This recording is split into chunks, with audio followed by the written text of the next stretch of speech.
नमस्कार दोस्तों, my smart trick में आपका बहुत बहुत स्वागत है। दोस्तों आज हम करने वाले हैं एमटीएस का प्रैक्टिस है। ठीक है, एमटीएस का प्रैक्टिस में जितने भी जीके के प्रश्न होगा केवल हम जीके के प्रश्न करेंगे। ठीक है, तो ये जो बता दूं मैं, ये जो प्रैक्टिस हम करने वाले कब एग्ज़ाम का है। देखिए ये एग्ज़ाम हुआ था 10/3 का, 10/3 दोस्तों 2013 का है था। ठीक है, 2013 की ये प्रैक्टिस हम कर रहे हैं।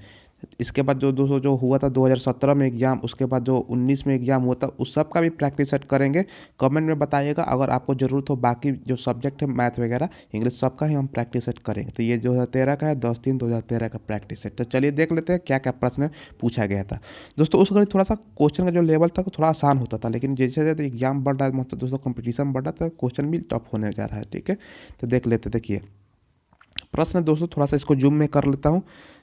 पहला दोस्तों, गृहिणी के हाथ का औजार क्या होता है, मतलब क्या है दोस्तों। ठीक है, जो गृहिणी होती है उनका हाथ का औजार क्या होता है। ऑप्शन है दोस्तों मुक्त वस्तु या मध्यस्थ बिचौलिया उपभोक्ता वस्तु या पूंजी। दोस्तों इसका जो सही राइट आंसर हो जाएगा, उसका जवाब हो जाएगा ऑप्शन सी, उपभोक्ता वस्तु है। ठीक है, गृहिणी का हाथ का औजार क्या है, ऑप्शन सी उपभोक्ता वस्तु इज द राइट आंसर। ठीक है दोस्तों, दूसरा जो क्वेश्चन पूछा गया है, बंगाल का स्थायी बंदोबस्त किस ब्रिटिश गवर्नर जनरल ने किया था। ठीक है, वीडियो को पॉज कर दिए, खुद ऑप्शन दिया है दोस्तों। मैं ऑप्शन सबका नहीं पढ़ूंगा क्योंकि आपका ज़्यादा समय लग जाएगा। मैं डायरेक्ट उत्तर बताऊंगा 2 सेकंड बाद। ठीक है, पहले अपने मन में सोच लीजिएगा क्या आंसर होगा। ठीक है, और कमेंट में बताइएगा दोस्तों। 50 क्वेश्चन है, आपका कितना सही हो रहा है। बंगाल का स्थायी बंदोबस्त किस ब्रिटिश गवर्नर जनरल ने लागू किया था। जवाब होगा दोस्तों लॉर्ड कर्नवालिस ने। ठीक है, तीसरा क्वेश्चन देख लेते हैं दोस्तों। देखिए तीसरा क्वेश्चन इंपॉर्टेंट क्वेश्चन है, नई आर्थिक नीति किसने शुरू की थी। ठीक है, नई आर्थिक नीति किसके द्वारा शुरू की गई थी। ठीक है, इसका जवाब हो जाएगा दोस्तों लेनिन द्वारा। ठीक है, ऑप्शन सी। चलिए ठीक है, चलिए दोस्तों अगला क्वेश्चन देख लेते हैं। यहाँ पर शिव कुमार शर्मा किस वादक के लिए प्रसिद्ध है, मतलब शिव कुमार शर्मा है वो कौन सा वाद्य यंत्र बजाते थे। तो दोस्तों इसका जवाब क्या हो जाएगा बताइए ऑप्शन में। बहुत ही इंपॉर्टेंट क्वेश्चन है, एग्जाम में इसको पूछने की प्रबल संभावना है। दोस्तों इसका जवाब हो जाएगा ऑप्शन सी, संतूर। शिव कुमार शर्मा संतूर बजाते थे। ठीक है, चलिए दोस्तों देखते हैं अगले प्रश्न को। देखिए हो गया 4 तक हो गया दोस्तों, 104 मतलब 5 से चालू है। शून्य के सिद्धांत का प्रतिपादन किसने किया था। जो शून्य का सिद्धांत है उसका प्रतिपादन किसके द्वारा किया गया था। दोस्तों इंपॉर्टेंट क्वेश्चन है हिस्ट्री का दोस्तों, तो इसका हो जाएगा ऑप्शन ए, आर्यभट्ट। दोस्तों अगला और 106 नंबर क्वेश्चन देखते हैं। मतलब भूकंप का संबंध सामान्यतः किससे होता है। जो भूकंप होता है उसका संबंध सामान्यतः किससे होता है। ठीक है, परत से या परतदार चट्टान या पर्वत संधि या फॉल्ट से। दोस्तों इसका जो राइट आंसर हो जाएगा आप बताइए।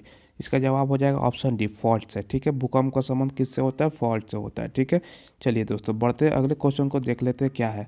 देखिए दोस्तों क्वेश्चन है, गंगा कार्य योजना का निर्देश किसने दिया था। ठीक है, गंगा का जो कार्य योजना का निर्देश किसके द्वारा किया गया था। दोस्तों बहुत ही इंपॉर्टेंट क्वेश्चन है, एग्जाम में पूछ सकता है। देखिए इसका जवाब होगा इंदिरा गांधी द्वारा। ठीक है, ऑप्शन बी। आगे बढ़ते हैं दोस्तों, निम्नलिखित में से कौन मध्यम मार्गी नहीं है। ठीक है, निम्नलिखित में से कौन मध्यम मार्गी नहीं है। ठीक है, इसका दोस्तों ऑप्शन यहाँ पर दिया हुआ है। ठीक है, उमेश चंद्र बनर्जी, बाल गंगाधर तिलक, उसके बाद फिरोज शाह मेहता या सुरेंद्र नाथ बनर्जी। ठीक है, तो इसका जो दोस्तों राइट आंसर हो जाएगा 108 क्वेश्चन का बी हो जाएगा, बाल गंगाधर तिलक। ठीक है, चलिए दोस्तों बढ़ते हैं अगले क्वेश्चन की ओर। 109 नंबर क्वेश्चन देखते हैं।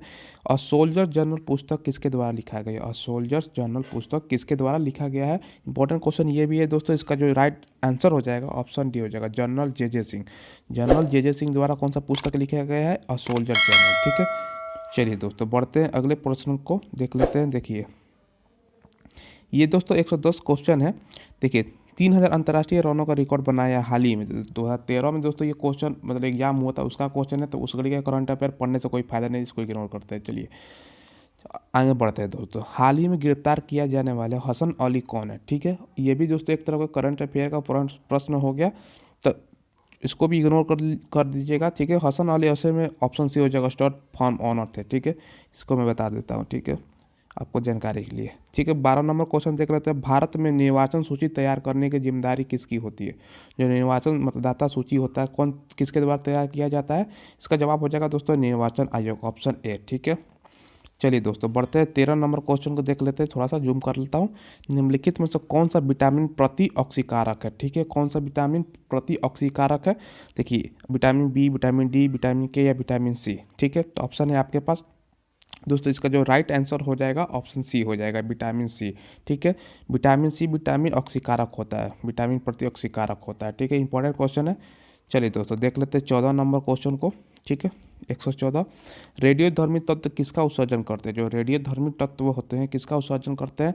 देखिए दोस्तों ऑप्शन है पैरापिगरी किरण, अल्फा बीटा और गामा तीनों किरणें, रेडियो तरंगे या अवरक्त किरणें। ये बहुत इंपॉर्टेंट क्वेश्चन है दोस्तों, वीआईपी क्वेश्चन है। ठीक है, ठीक है, वीवीआई क्वेश्चन है दोस्तों। ठीक है, वीआईपी नहीं। ठीक है, वो तो वेरी इंपॉर्टेंट पर्सन हो गया। ये दोस्तों थोड़ा सा मिस्टेक हो गया था बोलने में। इसका जो जवाब होगा दोस्तों ऑप्शन बी। ठीक है, अल्फा बीटा गामा तीनों किरणें। रेडियोधर्मी तत्व किसका उत्सर्जन करते हैं? अल्फा बीटा और गामा तीनों का। ठीक है, चलिए दोस्तों बढ़ते हैं अगले क्वेश्चन को। वर्ष 2010 का दादा साहेब फाल्के पुरस्कार किसको दिया गया है? ठीक है, ये के बालचंदन को दिया गया था। ये भी उस घड़ी का करंट अफेयर है। ठीक है, तो ये के बालचंदर को 2010 का दादा फाल्के पुरस्कार दिया गया था। ठीक है, तो करंट अफेयर्स आप देख लीजिए, उस समय भी क्वेश्चन पूछता था, इस समय भी पूछेगा। ठीक है, गांधी के दांडी मार्च का संबंध किससे है? जो गांधी जी हैं उनका दांडी मार्च का संबंध किससे था? सविनय अवज्ञा आंदोलन से, सिविल अवज्ञा आंदोलन से। ठीक है, ऑप्शन डी। बढ़ते हैं दोस्तों अगले क्वेश्चन के 17 नंबर क्वेश्चन को देख लेते हैं। देखिए, जल कैलोरीमितिक पदार्थ के रूप में उपयुक्त क्यों नहीं होता? क्यों नहीं है? ठीक है, उपयुक्त क्यों नहीं है? जल कैलोरीमितिक पदार्थ के रूप में उपयुक्त क्यों नहीं है? देखिए दोस्तों इसका जो राइट आंसर हो जाएगा ऑप्शन सी है। ठीक है, तो ऑप्शन सी इधर होगा। ऑप्शन सी देखिए, इसमें उच्च विशिष्ट ऊष्मा होती है। ठीक है, इसके कारण। चलिए 118 नंबर क्वेश्चन देख लेते हैं। चुंबकन की विधि क्या है? चुंबकन की जो विधि है क्या है? ऑप्शन इसकी यहाँ पर दिया है दोस्तों, खुद से पहले प्रैक्टिस कीजिए मारने का आंसर सही। देखिए दोस्तों इसका जवाब हो जाएगा चुंबकन की विधि है इसके बीच से दृष्ट धारा को गुजारना। ठीक है, इसके बीच से दृष्ट धारा को गुजारना, ऑप्शन ए। चलिए दोस्तों क्लोरोफिल में क्या पाया जाता है? जो क्लोरोफिल होता है उसमें क्या पाया जाता है दोस्तों? देखिए इसका जवाब हो जाएगा ऑप्शन डी, Mg² प्लस। ठीक है, Mg⁻²+। ठीक है, मैग्नीशियम पाया जाता है ऐसे क्लोरोफिल में। ठीक है, अगला जो क्वेश्चन है दोस्तों 20 नंबर, वल्लभ भाई पटेल को सरदार की पदवी किसने दी थी? जो सरदार लगता है वल्लभ भाई पटेल के नाम से पहले सरदार वल्लभ भाई पटेल, तो जो सरदार का पद भी था किसके द्वारा दिया गया था? बहुत इंपॉर्टेंट क्वेश्चन है, एग्जाम में पूछने की इसको अभी प्रबल संभावना है। इसका जवाब होगा गांधी जी द्वारा, ऑप्शन डी। ठीक है, चलिए दोस्तों अगला 21 नंबर क्वेश्चन को देखते हैं यहाँ पर ध्यान पूर्वक। देखिए, पत्तियों का लाल रंग, नारंगी और पीला रंग किसके कारण होता है? जो पत्तियों का विभिन्न विभिन्न प्रकार का रंग होता है जैसे लाल, रंगी और पीला, किसके कारण होता है? देखिए इसका जवाब हो जाएगा ऑप्शन बी, कैरोटीनाइड। ठीक है, कैरोटीनाइड के कारण। ठीक है, 22 नंबर क्वेश्चन देखते हैं। कोयला खानों का राष्ट्रीयकरण किस वर्ष किया गया था? जितने भी कोयले के खदानें हैं उसका राष्ट्रीयकरण कब हुआ था? 1976 में हुआ था, ऑप्शन बी। ठीक है, 1976 में हुआ था। अब बैंकों का राष्ट्रीयकरण दोस्तों पूछ देगा तो कब होता है? 1969 में हुआ था। ठीक है, प्रथम बार में कितने बैंक को राष्ट्रीयकरण होता है? कमेंट बताइए जरूर दोस्तों। ठीक है, ब्रह्मपुत्रा नदी का उद्गम स्तंभ क्या है? यानी ब्रह्मपुत्रा नदी कहाँ से शुरू होती है दोस्तों? ठीक है, इसका ऑप्शन दिया है दोस्तों यहाँ पर, आप सभी ऑप्शन देख लीजिए। इसका जो जवाब होगा केमांगडुंग से। ठीक है, ऑप्शन बी, केमांगडुंग। इंपॉर्टेंट क्वेश्चन है दोस्तों। केमांगडुंग अगर पूछ देगा कहाँ है दोस्तों, कभी कभी ये एग्जैक्ट जगह ना देकर, तो ये कहाँ से, चीन का अधिकार में जो दोस्तों तिब्बत नहीं है तो वहाँ पर है। ठीक है, ये ध्यान रखिएगा। देखिए दोस्तों 24 नंबर देखते हैं। 1 जुलाई 2012 को, देखिए ये भी करंट अफेयर क्वेश्चन, तो इसको इग्नोर कर देते हैं। ठीक है, उस घड़ी का 12 का है। देखिए अब बढ़ते हैं दोस्तों 25 नंबर क्वेश्चन। मलेरिया मादा एनाफिलीज से फैला है, इसकी खोज किसने की थी? मतलब कहने का मतलब जो मलेरिया होता है मादा एनाफिलीज मच्छर को काटने से होता है, सबको पता होगा। किसने खोज की थी? बहुत इंपॉर्टेंट क्वेश्चन दोस्तों, अक्सर एग्जाम में पूछा जाता है ये क्वेश्चन। ठीक है, अलग अलग एग्जामों में। इसका जवाब होगा ऑप्शन बी, रोनाल्ड रॉस ने। ठीक है, इंपॉर्टेंट क्वेश्चन है, इसको याद कर लीजिएगा। ठीक है, 26 नंबर देखते हैं।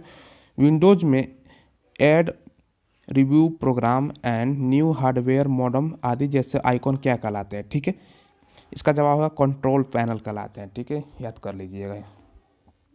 चलिए 27 नंबर दोस्तों क्वेश्चन देखते हैं।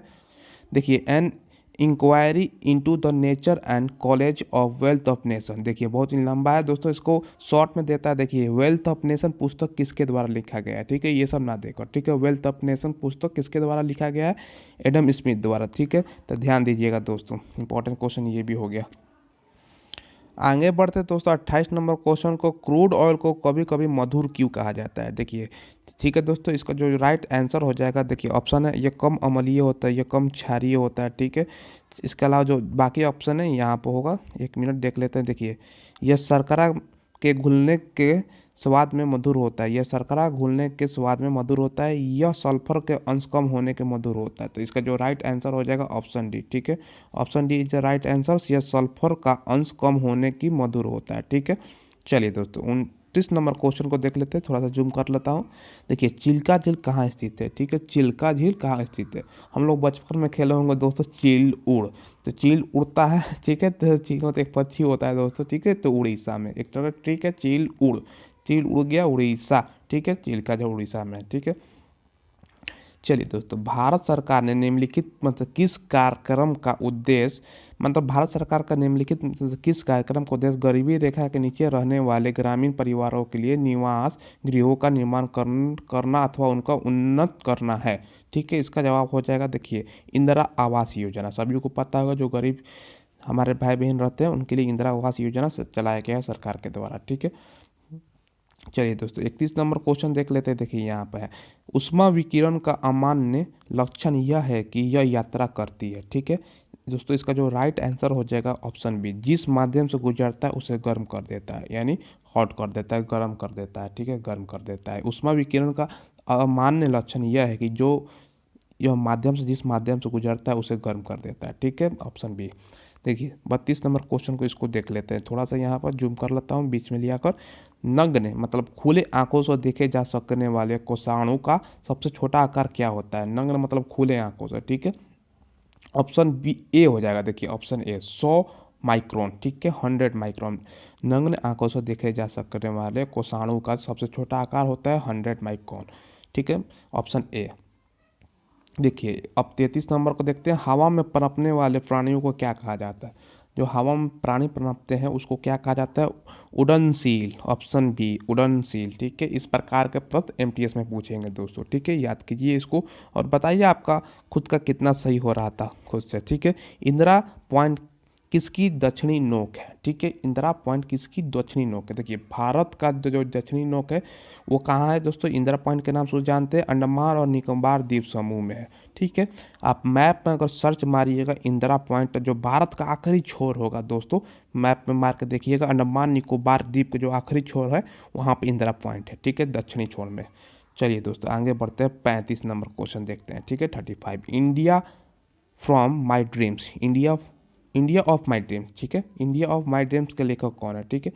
ऑप्शन दोस्तों गोपाल कृष्ण गोखले, जो महात्मा गांधी जो गुरु थे, जवाहरलाल नेहरू जो भारत के प्रथम प्रधानमंत्री थे, जेपी कृपलानी या एम के गांधी, ठीक है। तो ऑप्शन बताइए दोस्तों कौन हो जाएगा 35 का। इंडिया फ्रॉम माई ड्रीम पुस्तक के लेखक महात्मा गांधी, ठीक है। India for of my dream, ठीक है। ऑफ बार बार मैं फ्रॉम बोल दे रहा हूँ, ऑफ। ऑप्शन डी हो जाएगा एम के गांधी, महात्मा गांधी, ठीक है। कान का पर्दा किस जीव में नहीं होता है, जो कान का पर्दा होता है किस जीव में नहीं होता है। देखिए बहुत इंपॉर्टेंट क्वेश्चन, आसान है लेकिन दोस्तों इंपॉर्टेंट है, लेकिन देखने में लगता है आसान, इसी प्रकार का प्रश्न हम एग्जाम में गलती कर देते हैं। देखिए सांप का नहीं होता है कान का पर्दा, ठीक है दोस्तों। बढ़ते हैं अगले प्रश्न की ओर। देखिए 38 नंबर क्वेश्चन है, बेप्रोफाइट को प्राय उभयचर क्यों कहा जाता है, ठीक है। इसका जो राइट आंसर हो जाएगा, देखिए वह जल और अथवा दोनों में पाए जाते हैं, इसलिए बेप्रोफाइट को उभयचर प्राय कहा जाता है, ठीक है। Option D is the right answer, ठीक है, ठीक है। 39 दोस्तों करंट अफेयर हो गया, इसको छोड़ देते हैं, ठीक है। देखिए दोस्तों हमारा अगला क्वेश्चन है, देखिए 140 नंबर देख लेते हैं क्या है दोस्तों। चोल वंश में ग्राम प्रशासन के बारे में किस शिलालेख में उल्लेख मिलता है, ठीक है। ऑप्शन डी इसका जवाब हो जाएगा उत्तरा मेरूर में, ठीक है। Option D is the right answer, ठीक है। आगे बढ़ते दोस्तों, विषम को पहचानिए। देखिए ऑप्शन है मोजिला, एक्सेल, इंटरनेट एक्सप्लोरर या नेटस्केप, ठीक है। तो इसका राइट आंसर हो जाएगा एक्सप्लोरर, एक्सेल दोस्तों, एक्सेल, ऑप्शन बी, ठीक है। भारतीय संविधान कैसा है, ठीक है। ऑप्शन दिया हुआ है दोस्तों, आप बताइए कैसा है। इसका जो राइट आंसर हो जाएगा ऑप्शन सी संघीय है, ठीक है। भारतीय संविधान संघीय है, ठीक है। अर्थशास्त्र पुस्तक के लेखक कौन थे दोस्तों। जो अर्थशास्त्र नामक पुस्तक लिखा गया था किसके द्वारा लिखा गया था, सभी को पता होगा, चाणक्य। चाणक्य का दूसरा नाम क्या है दोस्तों, विष्णुगुप्त या कुमारगुप्त, ठीक है। किसके ये मंत्रिमंडल में थे, मतलब मंत्रिमंडल में नहीं, किसके शासनकाल के साथ थे दोस्तों ये, मतलब चंद्रगुप्त मौर्य के शासनकाल में, मतलब उनके प्रधानमंत्री थे मौर्य के, ठीक है। याद रखिए कि इससे रिलेटिव सवाल पूछता है। उनके प्रधानमंत्री थे चंद्रगुप्त मौर्य के, ठीक है, मौर्य वंश के संस्थापक चंद्रगुप्त मौर्य थे, ठीक है। बेंजीन का क्या नहीं हो सकता है दोस्तों, बेंजीन का क्या नहीं हो सकता है, परिवर्धन नहीं हो सकता है, परिवर्धन ऑप्शन डी, बाकी सब हो सकता है, ऑप्शन ए बी और सी हो सकता है, लेकिन परिवर्धन नहीं हो सकता है, ठीक है। चलिए दोस्तों बढ़ते हैं अगले क्वेश्चन की ओर। देखिए डीवीडी क्या है दोस्तों, उसका फुल फॉर्म पूछ रहा है, ठीक है। इसका जो राइट आंसर हो जाएगा option A, digital versatile disc, ठीक है। पहले हम मोबाइल नहीं था तो मोबाइल का योग आ गया, लेकिन डीवीडी सभी के घरों में होता था, मतलब, ठीक है, जनरली। वर्चुअल क्या था, डिजिटल वर्सेटाइल डिस्क, ठीक है, वर्सेटाइल डिस्क ऑप्शन बी। और साथ में मांग का अर्थ क्या है, ठीक है। इसका जो राइट आंसर हो जाएगा क्रय शक्ति पर आधारित मांग, option B is the right answer. और साथ में मांग का अर्थ होता है क्रय शक्ति पर आधारित मांग, ठीक है। आगे बढ़ते हैं दोस्तों, ठीक है। हेक्सामिथिलीन डाइमाइड और एटिपिक एसिड के संघनन से पॉलीमर क्या प्राप्त होता है, प्राप्त पॉलीमर क्या होता है, नाइलॉन 66 होता है, ठीक है। हेक्सामिथिलीन डाइमाइड और एडिपिक एसिड के संघनन से प्राप्त पॉलीमर क्या होता है, नाइलॉन 66, ठीक है। देखिए आगे बढ़ते हैं, सूक्ष्म अर्थशास्त्र को क्या कहते हैं, ठीक है। सूक्ष्म अर्थशास्त्र को क्या कहते हैं, कीमत का सिद्धांत कहा जाता है, option B is the right answer, ठीक है। चलिए दोस्तों आगे बढ़ते हैं 49 क्वेश्चन का। भारत के जापान के दोस्तों, ठीक है, भारत के नहीं, जापान के प्रसिद्ध जहाज निर्माण उद्योग कहाँ पे स्थित है, ठीक है। इसका जो राइट आंसर हो जाएगा कोबे में। जापान का निर्माण सबसे ज़्यादा कहाँ होता है जहाज का, जापान में, कोबे में, ठीक है।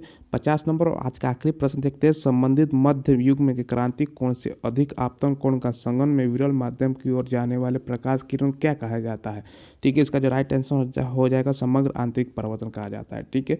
आज के दोस्तों वीडियो में बस इतना ही है। आप कमेंट में जरूर बताइएगा आपका 50 में दोस्तों, मतलब 2-4 जो करंट अफेयर का चाहो उसको छोड़कर कितना राइट हो रहा है, ठीक है। नए लोग चैनल को सब्सक्राइब कर दीजिएगा दोस्तों, वीडियो को लाइक भी कर दीजिएगा, ठीक है। बेल आइकन को प्रेस कर दीजिएगा, जितना भी वीडियो मैं डालूंगा उसका सबका नोटिफिकेशन मिल जाएगा। हमारे चैनल के माध्यम से विभिन्न प्रकार के एग्जामों की तैयारियाँ कराई जाएगी, एमटीएस का फुल सेट कराया जाएगा, ठीक है। जो आने वाले सेट है प्रैक्टिस सेट उसका भी कराया जाएगा, ठीक है। तो आप कमेंट में बताइएगा दोस्तों, ठीक है, ठीक है। तो सब्सक्राइब जरूर कर लीजिएगा दोस्तों, ठीक है। और वीडियो से रिलेटेड कोई सवाल हो तो पूछ लीजिएगा, ठीक है। अपना बहुत ज़्यादा ख्याल रखिएगा, बाकी एग्जाम की तैयारी अच्छे से कीजिएगा। धन्यवाद।